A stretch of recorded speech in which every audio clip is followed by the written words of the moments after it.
Tú y yo fuimos hechos para la eternidad. Debemos vivir de cara a la eternidad. Benedicto XVI decía que quien no tiene razones para morir, no tendrá suficientes razones para vivir. Hay una cierta perspectiva de eternidad que es necesaria para actuar bien en esta vida. Si solo vivimos durante estos 80 años, entonces comamos y bebamos, que mañana moriremos. Si solo vivimos durante estos 70 años, 60 años, 40 años, lo que vayamos a vivir, entonces solo tiene sentido buscar la felicidad aquí en la tierra. Hagamos todo para buscar la felicidad aquí en la tierra, entendiendo como entiende el mundo la felicidad, básicamente como la sobreexaltación de los sentidos, la búsqueda del placer. Busquemos el placer a como dé lugar y evitemos el dolor a como dé lugar. Esto sería básicamente el resumen de lo que el mundo entiende hoy por felicidad. Tenga mucho placer y tenga poco dolor. Y la vida se resumiría en eso. Si no vivimos eternamente, la vida se resumiría en busque todo el placer que pueda y evite todo el dolor que pueda.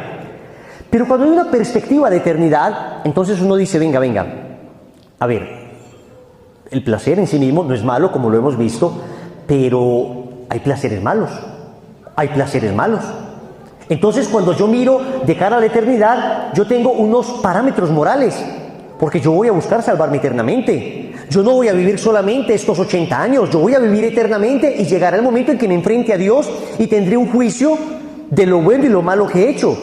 Por consiguiente, esa perspectiva de eternidad me va a ayudar a entender que mi objetivo en la vida no es exclusivamente buscar todos los placeres, porque hay placeres que son inmorales, hay placeres que de suyo implican pecado.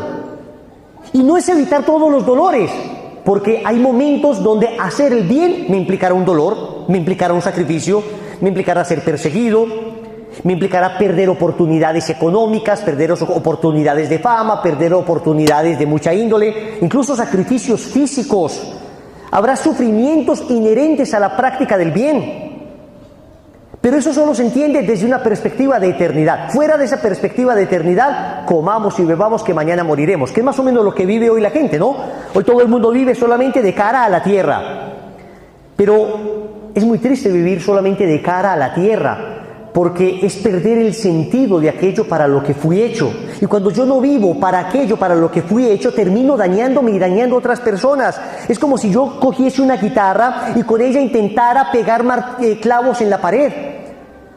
Termino destrozando esa guitarra, porque la guitarra no fue hecha para martillo. Y luego si tomo un martillo e intento tocar alguna melodía con el martillo, pues tampoco va a sonar nada, porque el martillo no fue hecho para guitarra. Cuando utilizo la guitarra para tocar, para cantar, para que suene una linda armonía, una linda melodía, pues entonces la guitarra está cumpliendo la misión para la que fue creada. La guitarra se encuentra plena.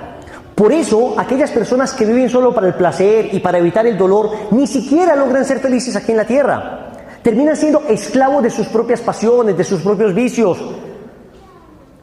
Y en cambio, el que no es capaz de hacer sacrificios por el bien, termina siempre con el remordimiento de no haber hecho lo correcto, de no haber luchado por mi matrimonio, de no haber sido capaz de pararme firme en el momento en que mis amigos me invitaban a la droga, de no haber sido capaz de estar férreo, sólido en los principios que Dios me había dado. Entonces, esta perspectiva de eternidad ayuda mucho a la práctica del bien, Ciertamente nosotros como cristianos no hacemos las cosas exclusivamente porque me voy a salvar o porque me voy a condenar. Lo hacemos movidos por el amor a Dios, porque nos enamoramos de Jesús, y si Jesús me dice que esto no está bien, pues no lo hago. Yo me acuerdo que Amada Rosa Pérez, cuando estaba en su proceso de conversión, nosotros estuvimos muy cerca de ella en ese proceso de conversión. Amada Rosa Pérez, la famosa actriz y modelo de acá de Colombia. Y Amada empieza un proceso de conversión, empieza a vivir su catolicismo con radicalidad. Yo recuerdo que el periódico El Tiempo le hizo una entrevista y le preguntaba: Amada, ¿es verdad que tu religión te prohíbe desfilar en trajes íntimos?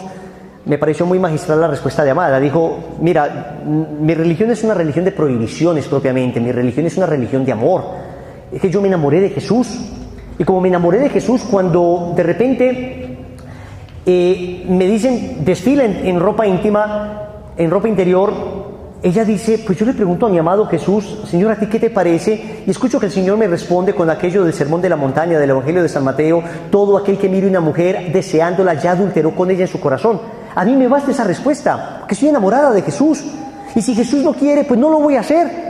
Ese es el móvil de nuestras acciones, el amor a Jesús. Definitivamente por eso es que nos movemos, porque amamos al Señor, porque nos hemos encontrado con Él. Pero luego esto tiene implicaciones éticas y morales en la vida. Es indiscutible que es así. Yo no puedo decir, es que yo amo a Jesús, vengo a la misa, rezo el rosario, maravillosamente todo, pero luego no transformo mi vida. Sigo viviendo de espaldas a lo que el Señor me ha dicho. El mismo Señor en el Evangelio de San Juan, capítulo 14, versículo 15, dice, si me aman, guardarán mi palabra, guardarán mis mandamientos. Hay un vínculo, hay una unidad entre el amor a Jesús y el cumplimiento de sus mandamientos. Obras son amores y no buenas razones, decía Santa Teresa de Ávila. O sea, no solamente decir que le amo al Señor, es además vivir ese amor. Pero, además de eso, también tenemos que comprender que estamos en un periodo de prueba en el que finalmente seremos juzgados y nosotros decidiremos nuestra suerte eterna. El Señor nos ha dado la libertad, el Señor nos ha dicho, por este camino se llega al bien y a la eternidad bienaventurada. Por ese camino te alejas de mí para siempre. Y eres sujeto de decisiones eternas. Tienes capacidad de decidir eternamente si estás conmigo o estás lejos de mí. Por eso es tan importante este tema, el tema de las postrimerías. Y noten que todas las culturas a lo largo de la historia han tenido una noción de ultratumba, una noción de que la vida no termina aquí. Todas las religiones del mundo han tenido una noción de eternidad.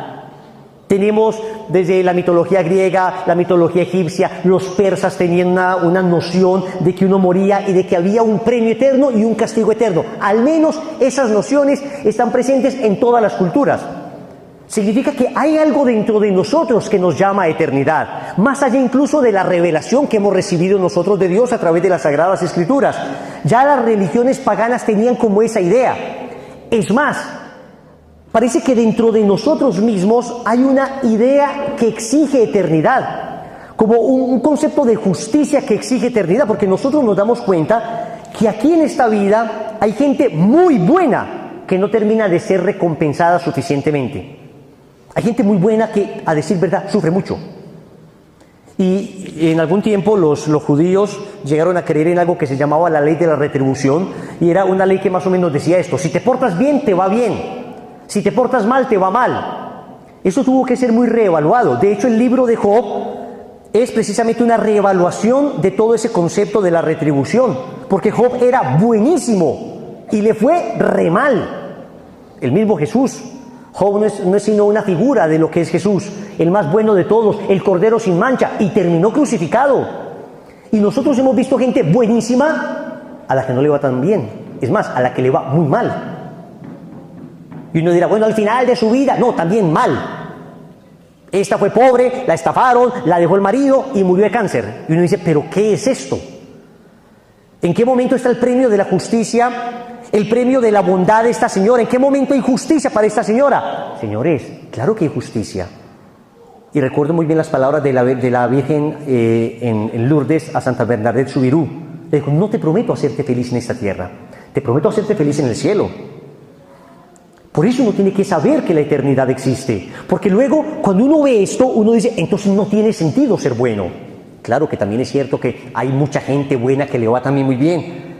También es cierto que si estás lejos de los vicios, es más probable que te vaya bien en la vida, pues vas a evitarte muchos dolores de cabeza. Y también es cierto lo que decía esta corriente filosófica del siglo III, el estoicismo: si practicas la virtud en esta tierra, pues lo más probable es que te vaya bien. O sea, digo, si eres una persona juiciosa, si eres una persona fiel, si eres una persona responsable, si no tienes vicios, entonces pues naturalmente no se te va a despilfarrar el dinero, vas a tener pues económicamente con qué sostenerte más o menos, la familia va a estar unida porque no eres infiel. Pero eso no implica que no puedas tener un accidente, no implica que no llegue una enfermedad, no implica que no haya un revés económico, porque no controlamos todos los factores. Si somos sinceros, hay gente muy buena a la que no le va muy bien. Y si somos también sinceros, hay gente muy mala a la que aparentemente le va muy bien. Criminales, violadores, depredadores en serie, pensemos en narcotraficantes. Claro, aparecen algunos que fueron asesinados y que terminaron pues tirados en una terraza, como Pablo Escobar, pero hay otros que uno dice, este envejeció, lleno de plata, cuánta gente mandó matar y ahí está. Y entonces, y se murió y todo tranquilo, y solo se supo después de que pasó esto, o estos depredadores sexuales, o estos terroristas, o sea, personas que uno dice, pero ¿cómo es esto? Esta persona no ha terminado de recibir el castigo que merecía. Ven, dentro de nosotros hay como esa noción de justicia, y esa noción exige eternidad, exige que después de esta vida, esta mujer virtuosa, santa, madre de 8 hijos, que se partía el lomo, se levantaba a las 4 de la mañana, se acostaba a las 11 de la noche, para que su familia estuviera bien, y que sin embargo terminó con un cáncer y terminó pobrísima, pues hay un sentido de eternidad en nosotros que nos dice, es que esta señora en algún momento debe recibir su recompensa. Y este criminal que compró toda la rama judicial, en algún momento tiene que recibir su castigo. Ven, todavía no les estoy hablando de fe, les estoy hablando como de esas intuiciones que Dios grabó en nuestro corazón, que se ve reflejado en estas religiones paganas, que se ve reflejado en ese sentido de justicia. Es más, en la misma práctica, en la misma lógica, ustedes se dan cuenta que nosotros somos capaces de hacer una silla, y yo sería capaz, con algo de esfuerzo, de elaborar esa silla que ven allá. No me quedaría seguramente tan bien, pero sería capaz de elaborarla, y seguramente esa silla bien cuidada va a durar más que yo. Esa silla bien cuidada en 100 años estará todavía en pie. Yo en 100 años seguramente no estaré ya por acá. ¿Cómo es que una obra mía, una creación mía, tiene un atributo de perfección, como el atributo de pervivir en el tiempo, de la perennidad? ¿Cómo es que una obra creada por mí va a durar más que yo? ¿Cómo es que yo, que soy su creador, que debería tener más perfecciones que mi criatura, entre comillas, porque nosotros en realidad no creamos, sino que transformamos la materia, cómo es que yo voy a morir y a desaparecer, y esta silla va a seguir 30, 40, 80 años más que yo? Es que esperen, como dice la liturgia, nuestra vida no termina, se transforma. No es cierto que esa silla dure más que yo, es cierto que esa silla dura más que Wilson en esta tierra, pero no más que Wilson en definitiva, porque Wilson después de esta tierra se encontrará con Dios y vivirá eternamente a su lado. Eso es lo que espero y por lo que trabajo todos los días y lo que le pido a mi Dios. Ven, no puede ser que las cosas que nosotros creemos duren más que nosotros. Nosotros duramos más que todo ello porque somos eternos. ¿Quién como Dios? Pascal, este famoso matemático francés del siglo XVII, muy creyente, tiene algo que se llama la famosa apuesta de Pascal.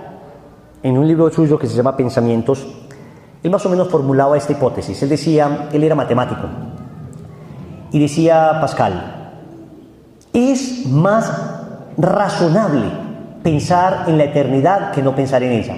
Creer que existe un más allá es mucho más lógico, mucho más probabilístico matemáticamente hablando, que no creer. Y proponía él estas 4 condiciones. Decía, supongamos que yo creo que existe un más allá, y efectivamente existe un más allá. Me muero y maravilloso, existe un más allá. Me porté bien, fui una persona honesta, viví los mandamientos de Dios. Pues señores, lo gané todo, me gané la eternidad. Ahora dice Pascal, supongamos que la segunda posibilidad, yo creo que existe un más allá, me muero y no existe nada. Pascal dice, no perdí nada, no perdí nada. Viví bien acá, maravilloso, pero no pierdo nada. Cumplí unos mandamientos que me ayudaron a ser una persona correcta, me morí, no pasó nada. ¿Listo? Dice Pascal, ahora supongamos que yo vivo mal, yo vivo contra los mandamientos de Dios, me muero y no hay nada. Bueno, viví mal en esta tierra, porque el que vive en el pecado vive mal. Termina arrastrado por el pecado, termina esclavo de sus propias pasiones, termina destruyendo su hogar, destruyendo su salud, destruyendo su economía, pisoteando su dignidad, termina esclavo. Pero dice Pascal, pero la cuarta es la más terrible de todas las posibilidades. Supóngase usted que usted no cree que hay un más allá, vive mal, vive de espaldas a Dios, a los principios éticos y morales, y resulta que usted se muere y, oh sorpresa, sí había un más allá. Pascal dice, lo has perdido todo. Lo has perdido todo. Entonces Pascal concluye, le voy a leer textualmente lo que concluye Pascal de esta teoría. Es básicamente una aproximación probabilística. Dice, tomemos en consideración estos dos casos, que existe y que no existe. Si usted gana, apuesta porque sí existe y gana, usted lo gana todo. Pero si usted pierde, creyendo que existe, no pierde nada. Apueste a que existe sin dudar. ¿Quién como Dios? ¿Y después de Dios? Hasta ahora no hemos hablado nada de fe, hemos hablado simplemente un poco de fenomenología de la religión, un poco de antropología, un poco de lógica, que nos da unas nociones de eternidad. Pero la Iglesia, que es madre y maestra, dice, venga, hablen de estos temas. A los predicadores, la Iglesia nos exhorta a hablar de estos temas. Pregunto, ¿cuándo fue la última vez que usted escuchó hablar de estos temas? Es que desafortunadamente se habla poquísimo. Ni siquiera en los momentos donde lo más lógico sería hablar de estos temas. En un funeral. Yo voy a muchos funerales, desafortunadamente, y la verdad es que se escucha uno escucha poquísimo que hablen como de la eternidad, como de, más o menos, los funerales se han reducido a decir, esta es una buena persona, está con mi Dios, bendito sea Dios, qué bueno, ánimo para la familia, ya. Pero la Iglesia nos dice, venga, cuestionen, ese es el momento para decir, usted y yo también moriremos, es momento de enmendar nuestra vida, es momento de trabajar en nuestra conversión. Dicen por ahí que todo muerto es bueno, ¿no? Todo muerto es bueno. Bueno, es momento de decir la verdad, de decir, hombre, se murió una persona y dicen, qué lindo, se fue para el cielo. Vamos, no sabemos, esperamos que se haya salvado, pero de pronto está purificando. Es tiempo de decirle a la persona, oye, mira, yo te recomiendo que mandes a hacer las misas gregorianas por él. No vas a hacerte pues tampoco antipático, y la señora pues, hay viudas llorando, decirle, oye, lo siento mucho y también lo siento porque de pronto se condenó tu esposo. Usted pues no vaya a cometer esa barbaridad, ¿no? O sea también prudente, caritativo, pero acérquese a la persona y decirle, oye, mira, creo que es un buen momento hagan la novena, encomendémoslo en la oración. Hay una práctica bellísima que se llama las misas gregorianas, son 30 misas seguidas que un sacerdote hace por el eterno descanso de esta alma. San Gregorio Magno, un papa, tuvo una revelación del Señor donde se le decía que al terminar esas 30 misas, la persona, si estaba en el purgatorio, salía del purgatorio. Es una obra de caridad. Yo, amigos muy cercanos que han muerto, hemos mandado a hacerle las misas gregorianas inmediatamente y decir, hombre, la persona ya está en el cielo. Yo siempre digo, la persona está en Dios, es lo que yo siempre digo, en Dios. Yo no sé si la persona está en el cielo. Seguramente Dios salva a la inmensa mayoría de personas, en el sentido de que muchos que cometemos el mal o que lo cometen, porque yo sí soy muy consciente de lo que es bueno y lo que es malo, muchos lo hacen por ignorancia.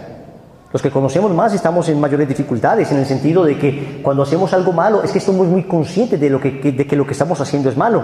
Pero para que haya pecado, recuerden que se necesita pleno conocimiento, y hoy desafortunadamente estamos en tal ignorancia que hay personas que honestamente no saben que lo que están haciendo es pecado mortal. Por consiguiente, la consideración moral sobre su actuar es muy difícil de juzgar. Esta persona murió en pecado mortal. Qué difícil decir eso.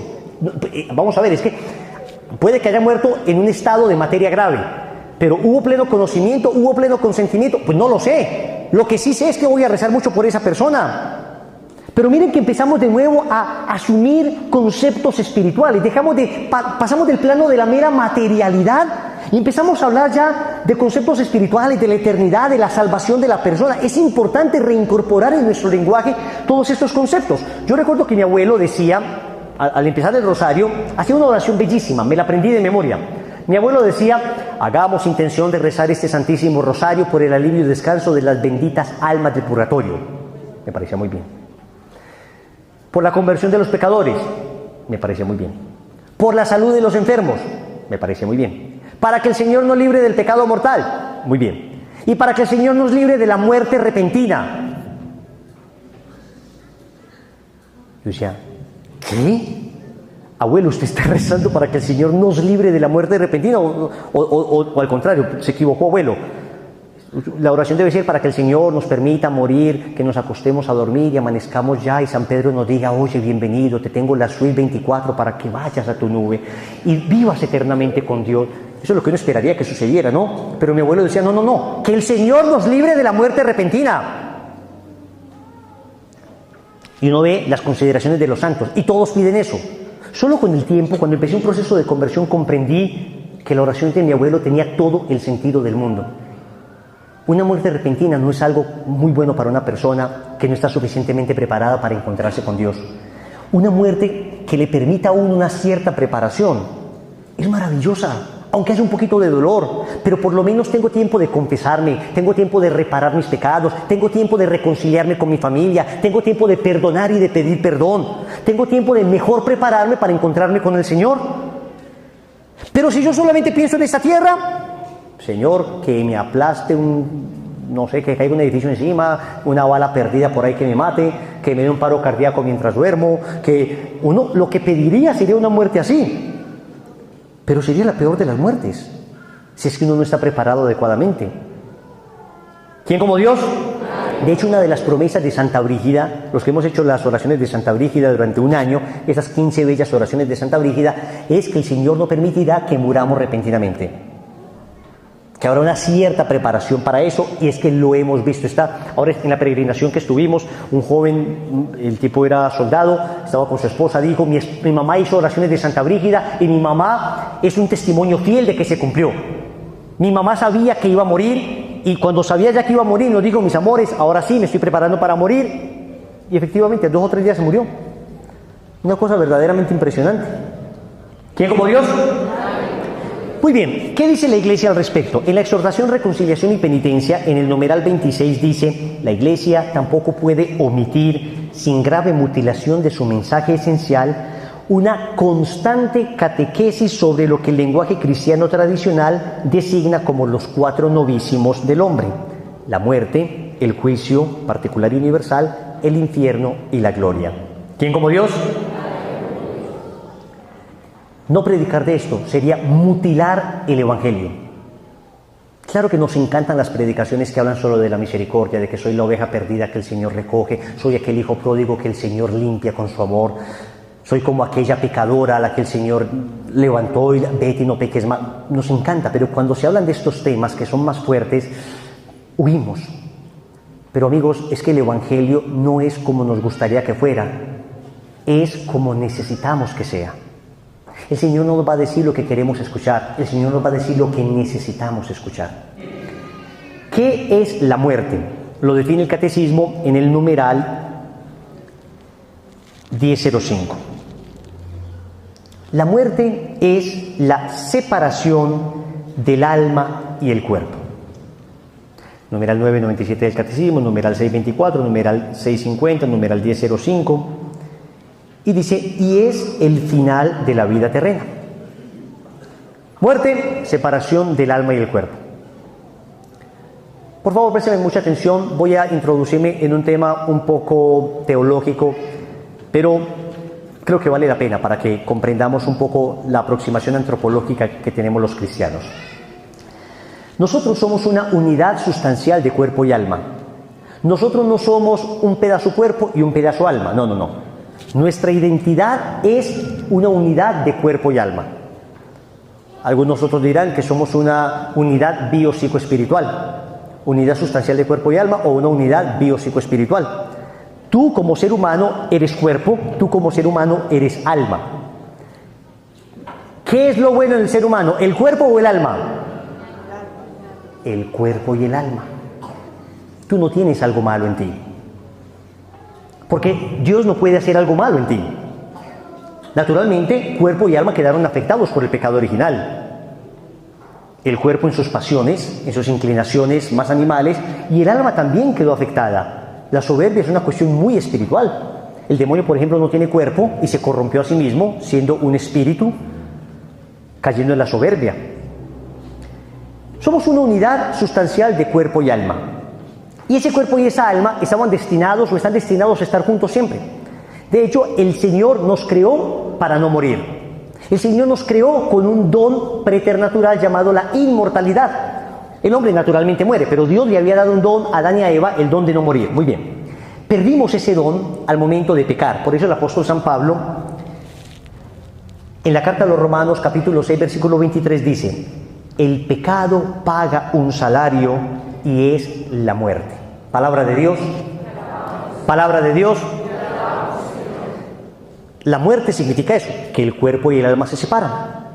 Es más, el Señor mismo en el Evangelio de San Mateo, capítulo 10, versículo 28, dice: no temáis a los que pueden matar el cuerpo, pero no matar el alma. Temed más bien a aquel que puede llevar a la perdición alma y cuerpo en la gehenna.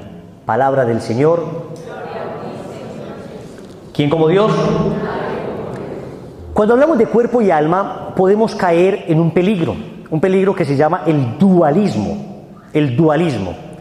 Eso es una cosa extraña al cristianismo, eso pertenece a la filosofía platónica, a la filosofía griega. Platón decía que el hombre tiene dos principios, uno corporal y otro espiritual. Ya hay un primer error. Para nosotros no hay dos principios, sino que somos una unidad. Y Platón decía todavía que el cuerpo era algo así como la cárcel del alma, siendo el cuerpo algo malo y el alma algo bueno. Platón era idealista, por consiguiente consideraba que todo lo material era malo. Entonces Platón decía, todo lo material, tanto el cuerpo como las realidades creadas, son malas, son hechas por un demiurgo, él tenía toda una filosofía montada ahí, y en cambio todo lo espiritual es bueno. La fe cristiana no piensa lo mismo. Para nosotros el cuerpo no es malo y el alma es buena, no, para nosotros el ser humano completo es bueno. Sí que es cierto que estamos, repito, heridos por el pecado original y tenemos unas tentaciones, pero también en el alma tenemos tentaciones, también hay tentaciones meramente espirituales. Por consiguiente, no es cierto que cuerpo y alma se opongan. Es cierto que estamos heridos por el pecado. Y Platón decía que el hombre se liberaría cuando finalmente sea arrancado de su cuerpo, que es esa cárcel, y el hombre entonces en el estado pleno sería solo alma. Y la fe cristiana no piensa eso. Tan contrario es eso a la fe cristiana que nosotros como cristianos valoramos profundamente el cuerpo. Tan profundamente lo valoramos que cuando una persona se le va a enterrar, se recibe el cuerpo de la persona en la entrada de la iglesia, como se recibió al niño el día que iba a ser bautizado en la entrada de la iglesia, en la pila bautismal. Antes las pilas bautismales quedaban en la entrada de la iglesia, porque representaban la entrada, el bautismo representaba la entrada al pueblo de Dios. Y cuando una persona muere, el sacerdote va y recibe ese cuerpo y le hacen todos los honores a ese cuerpo porque sabemos que ese cuerpo va a resucitar. Por esa razón, la cremación fue una práctica muy ajena al cristianismo durante muchos siglos. Porque la cremación era propia de culturas que despreciaban el cuerpo, de todas estas culturas helénicas, griegas, que decían como el cuerpo es algo malo, hay que extinguir el cuerpo. Y hay que hacer que el cuerpo se pierda, que no sepamos nada del cuerpo, y quemaban el cuerpo. Y la fe cristiana durante muchos siglos prohibió la cremación. Solamente hasta hace poco la iglesia dijo, ok, se permite la cremación siempre y cuando se traten con dignidad esas cenizas. Y se quiten esas ideas románticas paganas de que, oh abuela, descansa tranquila en el aire, descansa tranquila en el mar y tiran las cenizas. Eso no es para nada cristiano. Si es que a una persona se le crema, hay que conservar esas cenizas y hay que sepultar esas cenizas. Y las iglesias normalmente tienen osarios donde se depositan esas cenizas dignamente. Pero no puede quedarse usted con esas cenizas en su casa, no puede usted tirar esas cenizas al campo porque mi abuela quería mucho esta finquita, entonces reguemos a mi abuela por todo el campo, para que los niños pisen a la abuela cada que jueguen. No. O no es el cenicero, pues lo ponen ahí como cenicero y la gente que fuma va echando ahí la ceniza y uno dice, abuela, hasta muerto usted engorda. No, el cuerpo tiene dignidad. Usted, si se puede cremar, la iglesia hoy lo permite, de hecho es la práctica más común hoy. Y yo no sé si sea lo mejor, o sea, yo honestamente digo, usted lo puede hacer perfectamente, usted no peca, la iglesia lo permite perfectamente, pero me parece que hay una mentalidad, y es la mentalidad de hacernos olvidar rápidamente de la realidad de la muerte. O sea, ahora, venga, la cremamos, que usted no tenga que sufrir nada, que no tenga que haber después esto que se llamaba la exhumación del cadáver a los 4 años. Eso era una cosa muy dramática, ciertamente era muy fuerte. A mí me tocó ver exhumar cadáveres. Una niña bellísima, yo recuerdo que en mi pueblo murió, y a los 4 años, era prima de una amiga mía, me invitó, la enterraron con su traje de colegiala. Y cuando levantaron ese féretro, la tapa del féretro, encontrar ese cadáver para mí fue impactante. La foto de ella estaba ahí todavía, desteñida, pero algo se veía, su cabello largo todavía, pero era un puro esqueleto vestido por ese uniforme. Era muy impactante, pero llevaba a la gente a recordar la realidad de la muerte, pero además a orar otra vez por esta persona, que posiblemente la familia ya había olvidado y que si está en el purgatorio, esa persona es suplicando que recen por él, o suplicando que recen por ella. Repito, no estoy diciendo que si usted se consagra a partir de ese momento toda cremación es una cosa inmoral, para nada, siempre y cuando usted no pierda de vista la realidad de la muerte y la necesidad de orar por las almas del purgatorio, por el eterno descanso de los fieles difuntos. Pero además yo me pongo a pensar, ¿qué hubiera pasado si hubiéramos cremado el cuerpo de Padre Pío? Yo he estado en 10 ocasiones en San Giovanni Rotondo, por gracia de Dios, y siempre baja uno ahí en esa capilla subterránea a ver el cuerpo de Padre Pío, que está cuasi incorrupto. No está perfectamente incorrupto, él tiene reconstruida alguna parte de la nariz, pero es impresionante ver el cuerpo de Padre Pío. Es impresionante ver el cuerpo de Santa Bernardita Subirú incorrupto. Es impresionante ver estos santos que no se descomponen. ¡Impresionante! Y de alguna manera están ya hablándonos de la santidad del cuerpo. Están anticipando lo que en nosotros sucederá el día de la resurrección de la carne. Cuando nuestro Señor vuelva y sean juzgadas todas las naciones, nuestro cuerpo va a resucitar. Perfecto, pero va a resucitar. Cuando digo perfecto no me refiero a la perfección estética del mundo, me refiero a la perfección física de que no haya ningún tipo de enfermedad. Cuando resucite yo seguiré teniendo este perfil griego hermoso que tengo. No es que mi nariz sea larguita, sino que mi cara está muy adentro. Pero no es que usted diga, ay, a partir de la resurrección, qué lindo, ya no habrán gorditos, y ya en la resurrección no me va a dar frizz en el cabello, en la resurrección no habrán estrías, en la resurrección se acabará la celulitis, en la resurrección podré comerme la hamburguesa y ser... No. O sea, no es esa perfección mundana la que vendrá en la resurrección, es la perfección de la salud. Es la perfección de un cuerpo espiritualizado, de un cuerpo dignificado, elevado a la dignidad a la que originalmente fue creado. Nosotros creemos en la resurrección, por eso la dignidad con que se ha tratado el cuerpo, por eso uno todavía va a los lugares santos y los santos son enterrados con mucha reverencia, con mucha dignidad. Y esto desde el siglo I tenemos en las catacumbas de Roma personas que iban a orar ante los cadáveres de estos mártires que entregaban su vida por Cristo, por esa dignidad intrínseca de su cuerpo. Para nosotros el cuerpo no es algo malo. Cuando uno hace ayuno, no está despreciando a su cuerpo, al contrario, lo está educando para que sea cada vez más espiritual. Pero en cambio, cuando estamos con vicios, cuando estamos deformándolo con cirugías plásticas, cuando estamos nosotros diciéndole a Dios, usted se equivocó, yo me voy a volver a hacer, ahí sí que, oye, espera. Vamos a valorar el cuerpo tal como Dios lo hizo, como un templo. Vuestro cuerpo es templo del Espíritu Santo. Entonces no le voy a meter tabaco, no le voy a meter licor en demasía, no le voy a meter drogas, no lo voy a tatuar. Levítico capítulo 19, versículo 28, aunque es una cita veterotestamentaria del Antiguo Testamento que requiere interpretación, habla de el no tatuarse. Lo dice expresamente el Antiguo Testamento. Repito, es del Antiguo Testamento, pero en el Nuevo Testamento no se revoca esa orden, sino que San Pablo va más allá. San Pablo dice que mi cuerpo es templo del Espíritu Santo. Esa dignidad tiene el cuerpo. Está bien que lo cuidemos, está bien que el cuerpo, hoy la gente valora el cuerpo en demasía. O sea, la gente hoy por la salud hace lo que sea. Hoy la salud del cuerpo es algo así como considerado el más importante de los logros y el más importante de los valores para ser cuidado.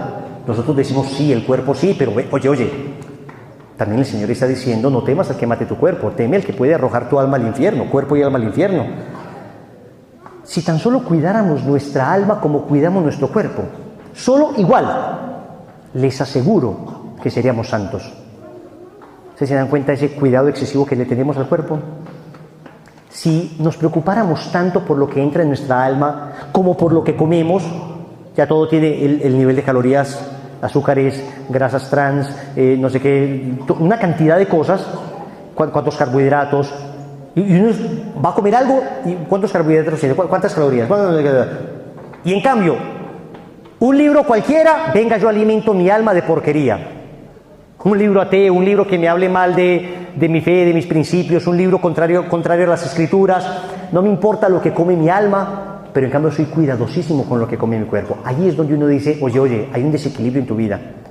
Cuida tu cuerpo, pero cuida tu alma. Cuida tu alma, sujeta de decisiones. Allí donde reposa la capacidad de decidir. Allí donde tienes unas facultades superiores, el entendimiento, la voluntad. Cuida tu alma. ¿Quién como Dios? ¿Y después de Dios? Muy bien. Decimos que la muerte es consecuencia del pecado y hablemos de 3 propiedades de la muerte, como 3 características de la muerte. Primera propiedad: con absoluta seguridad moriremos. O sea, la muerte es certísima. Acá no puede decir nadie, no, sí, aquellos que mueren, esa gente que muere, pues, no, esa gente que muere eres tú también. Y es curioso que uno en un entierro no esté pensando en eso. Y yo no digo que pensarlo enfermizamente, como estar nerviosísimos porque voy a morir. No. Es mantener muy cerca de nuestra vista, muy cerca de nuestro pensamiento, la realidad de que nadie es... Pero cántenla sin miedo, que se la saben. Nadie es eterno en el mundo. En esta tierra es cierto, nadie es eterno. Esa realidad la experimenté muy de cerca ahora con mi amigo Santiago. Nosotros estábamos en misión en los Estados Unidos. Santi me llama y me dice, hermano, me apareció como un quiste cerca del hígado. No, parece que no es nada. Después, a la semana siguiente, ya hicieron la biopsia. Pareció benigno. A la semana siguiente, hermano, la biopsia no salió tan bien. A la semana siguiente, hermano, tengo cáncer. Estaba justo embarazado de su 7º hijo. Yo recuerdo que iba manejando, en ese momento iba con toda mi familia y me tuve que estacionar a un lado. No sabía ni qué decirle. Porque hemos predicado esto 1.000.000 de veces, en retiros, en consagraciones, pero cuando la tienes tan cerca, cuando la muerte te respira al cuello, cuando te dicen tienes cáncer, cuando te dicen es una enfermedad terminal o alguien se accidentó, alguien cercano, uno ve la muerte siempre muy lejana, pero qué importante es empezar a entender que la única condición para morir es estar vivos y todos cumplimos esa condición. Es posible que algunos de nosotros simplemente estemos muy próximos al encuentro con el Señor. Ciertamente hay un miedo natural a esa muerte. Yo no digo que seamos inhumanos al decir, no, a mí no me importa, no, la muerte, bienvenida a la hermana muerte. Eso lo dirá Francisco de Asís, eso lo dirá Teresa de Ávila, muero porque no muero. Pero el común de los mortales tenemos un miedo natural a la muerte. A ver, es que si a mí me dolería ver cómo pierdo un dedo, porque estoy sintiendo que se desgarra de mí algo que naturalmente debería estar conmigo, pues cuánto más desgarrador debe ser sentir que mi alma es como arrancada de mi cuerpo, algo que está tan destinado a estar junto. Y tampoco podemos ser inhumanos.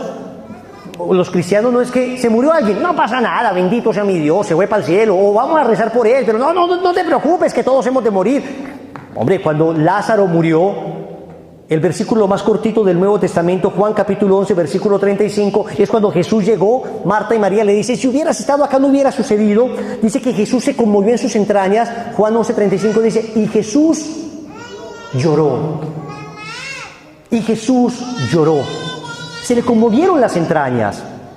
Es natural que nos duela la muerte. Es natural que estábamos en esa peregrinación misma y nos llama una señora a decirnos, estoy con esta amiga peregrina, su papá estaba algo malito, pero nos acaban de llamar a decirnos que su papá acaba de fallecer. No sabemos cómo decírselo. Y nos tocó a nosotros allá en Belén sentarla, estaba con un par de sacerdotes, con Santiago, hablar con ella, contarle que su papá se había muerto. ¡Qué momento tan desgarrador! Y uno no puede ser insensible. Uno no puede simplemente decir, oye, mira, ¿sabes qué? Tu papá murió, pero no te preocupes, estamos aquí en Tierra Santa, aquí resucitó el Señor, tranquila que su papá resucitará, todo bien. Hay un dolor natural. Entonces, primera propiedad, con seguridad absoluta moriremos. Es bueno que no perdamos de vista que la muerte puede estar a la vuelta de la esquina. Segunda propiedad, no sabemos cómo moriremos. Ni siquiera el que piensa que se va a suicidar sabe cómo morirá. ¿Cuántos suicidios fallidos han terminado en paraplegias, han terminado en personas en estado vegetativo? Vamos, nadie sabe cómo morirá. Y repito, uno piensa que la mejor manera de morir es acostarme a dormir y morir. Yo le voy a decir cuál es la mejor manera de morir. En gracia de Dios. Esa es la mejor manera de morir. Usted esté preparado, esté en gracia de Dios, esté en paz con Dios en paz con su prójimo, con su mamá, con su papá, con sus hermanos, con su esposa, con sus hijos, con esa culebra a la que le debe esos 20 millones de pesos, esa otra a la que debe 50 millones, esos 25 millones para que... Usted esté en paz con usted mismo, con Dios, pero sobre todo con Dios. Porque hoy la nueva era nos dice, no, lo importante es que usted esté en paz con usted mismo. Y eso es tan complicado porque uno puede tener una conciencia tan cauterizada, tan deformada, que el tipo adúltero puede sentirse en mucha paz consigo mismo. Porque le doy a mi mujer todo lo que necesita. Mi mujer no se entera que tengo otras 4 amantes. Y me siento en mucha paz interior, en mucha tranquilidad. Todo lo que mi esposa necesita. Mis amigos le pegan a la mujer y yo jamás le pego a la mía. Mis amigos no le dan todo lo que piden. Mi esposa lo que me pida se lo doy. Pero tengo mis aventurillas por acá, mi aventurilla por acá, mi moza, mi aeromoza, mi sucursal. No pasa nada. Y estoy en mucha paz interior. Por eso, cuando alguien dice, San Pablo lo dice, yo no encuentro en mí nada digno de recriminación. Pero el Señor es mi juez. O sea, no tengamos tanta confianza en nosotros mismos, tanta certeza de sentirnos tan buenos. Más bien andemos con una cierta desconfianza y una cierta idea de, Dios mío, creo que estoy intentando hacerlo bien, pero me falta mucho. Y por eso es bueno leer la vida de los santos. Si usted no lee vida de santos, a usted le va a parecer que usted es algo así como la encarnación de Madre Teresa de Calcuta, Teresa de Ávila, Santa Juana de Arco. Usted va a sentir que la humildad de San Martín de Porres empieza a rodearle, que la bondad de Francisco de Asís aflora naturalmente de su corazón hasta que usted lee la vida de un santo. Y usted dice, yo sí soy mucha piltrafa. No. La vida de los santos, eso es cada página como una dinamita de bofetadas. Uno lee una página y dice, no, es que yo sí estoy... No. Al punto que uno dice, ¿es posible esto? ¿Esto es cierto? Claro que es cierto, es posible vivir así. Es posible vivir en ese nivel de virtud. No dejemos de leer vida de santos. Tercera propiedad, morir mal es un error irreparable. Morir mal es un error irreparable. Usted puede perder un semestre de la universidad, no lo vayan a perder, muchachos, pero eso es un error reparable. Usted puede perder en ese negocio 500 millones. ¡Qué dolor! Pero es irreparable. Pero si usted muere mal, es que ya no hay posibilidad de volver a morir. Atentos que nosotros no creemos en la reencarnación. O sea, Dios ama el reciclaje, pero no hasta allá.